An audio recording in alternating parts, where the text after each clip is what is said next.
I'm going to end up getting this shit. I meant to ask you in particular. So let me preface it like this. Hope School, turns out the president of her school used to run the CDC in Atlanta. Wow. They're shut down for a week, and then a week delayed, they're doing online school. George Foreman's mom, the baby we watch, her job has everyone working from home, and they'll reevaluate on April 6th, which is a while out, 3 weeks, whether or not they go back then.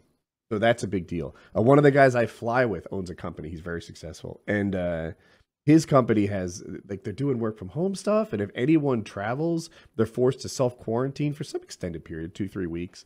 Like my world is filled with people who are impacted by this, who are reacting to it. What do you got? Are you still going to work? Are you still traveling?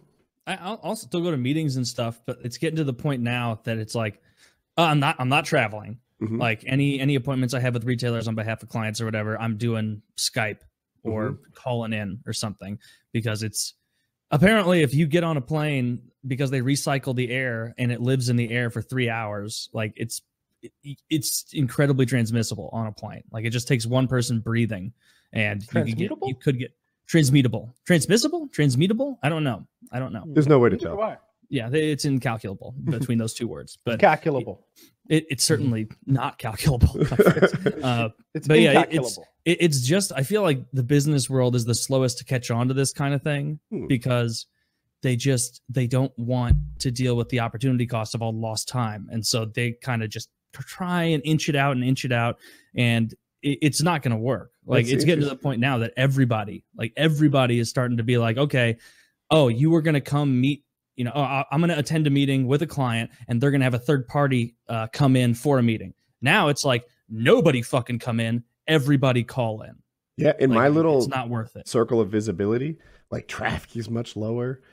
Everyone I know, they hope, George Foreman's mom, etc., they're not going to work anymore. The business world is doing their thing. So yeah, they're starting to, a little late, but okay. Yeah, it's definitely not good. I have two, maybe three. No, he works somewhere else. 2 friends who I was hanging out with not too long ago, who work in a hospital that a coronavirus person was at. And so if they were exposed to it, I was around them enough to get exposed. And so who knows? We'll know in about 2 weeks, because apparently it can take up to that long. But like, one of the real dangers from what I'm reading is that, like, if you're young, it comes on kind of like an annoying cold, where it's like, oh man, I'm not catching my breath all the way. It must be that phlegm from my cold. I'm just kind of feeling this. It must be a cold. And so then people are more likely to go outside, and then you're fucking breathing on someone in the Walmart aisle. And then who knows if that person you just breathed on is going to go back to their job at a geriatric center and end up giving it to a bunch of people like that. And so like that, like I've seen a lot of compelling stuff from much smarter people than me saying, hey, don't think about this as like how risky it is for you to go outside and how risky it is for you to get this disease. Think about the kind of butterfly effect that you could cause by going out if you're unknowingly infected with this, And so that's, and it was someone else really smart said, like, what was it? Like private or personal quarantining only works if you start it when it seems too early. If you wait until it seems like it's out of control, it's already out of control. Yeah, like you're contagious before you're symptomatic. Yeah, and that's the opposite of what SARS was, according to that guy on Joe Rogan, where it was like you were symptomatic for 4 or 5 days, and then you were super, able to transmit the disease. And so that means that this is way harder to control than that, I would imagine. Yeah, of course. Well, I started quarantining 2 days ago when I installed Tarkov, so I'm okay. Not 2 days, 2 weeks ago. Yeah. What was I gonna? I lost my train of thought, but yeah. Oh, the response to this on my Facebook, because my Facebook is filled with insane people, is divided along political lines. There are people saying, like, can you believe we're missing these sports events? People are like having smaller weddings, and what a tragedy that would be. This is no big deal. And these people are just rooting for it to be not a big deal because it helps Republicans. And then there are people on the other side, maybe I'm guilty, of like rooting for it to be a bigger deal because it goes the other direction. I don't know, but it's divided along political lines like everything is. Movie reactions. Yeah, if you're rooting for this to be a bigger deal, you're a fucking asshole. Yeah. But you're like sitting there going, no, this is actually a big conspiracy against Trump. It's like, no, it's not. No, it's not. It's a disease that's pretty serious and not good. Not what we want. So you know how Italy is getting fucking hammered harder than pretty much everybody?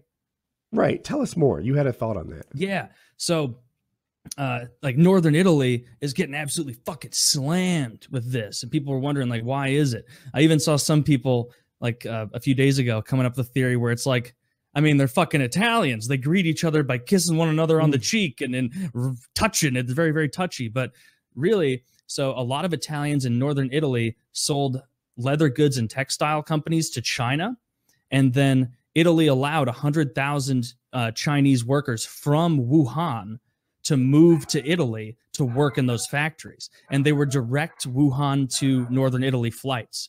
And so it was a lot of infected people showing up in northern Italy before they even knew they were infected. And so that kind of explains why it went balls to the wall insane in northern Italy before any of those other areas. So I thought that made way more sense than hugging and kissing too much. I would have believed either one.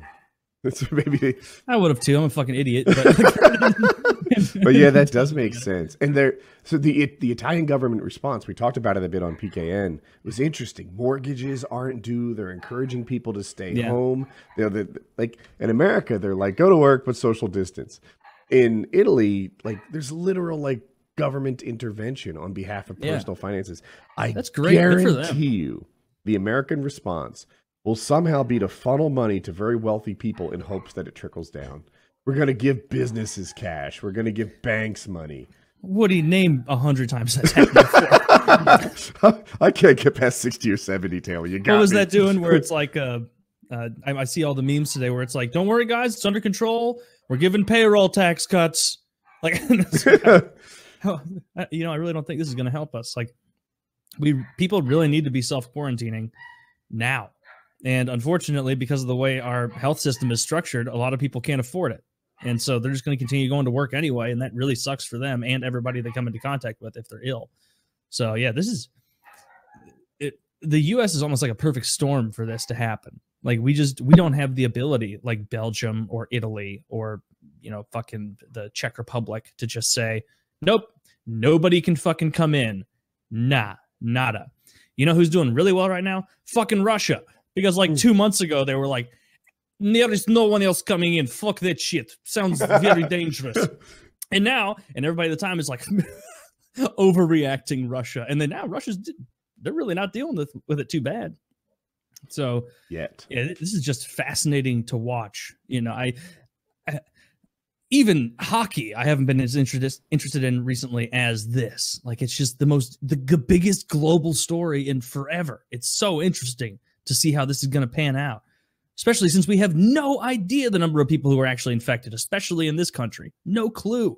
We don't have the slightest inkling.